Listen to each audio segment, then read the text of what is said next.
Dragon গাছে ফুল হুডার হরে সাধারণত ফুলগুলোর এইভাবে দেওয়া যায়, ফুলগুলোর আগা হসি যায় আর গোড়ার এটা ড্রাগন হয়ে যায়। এই আগাটা হসি গেলে এটারে হালাই দিতে হয়।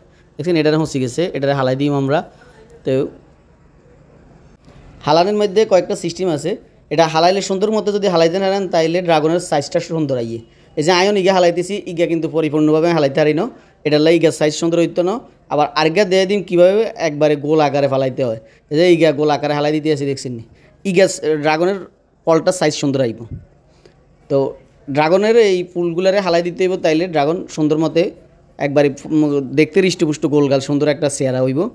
প্রত্যেকের উচিত ড্রাগন গাছের পরাগায়নের হরে এইভাবে শুকনো অংশটা হালাই দেন।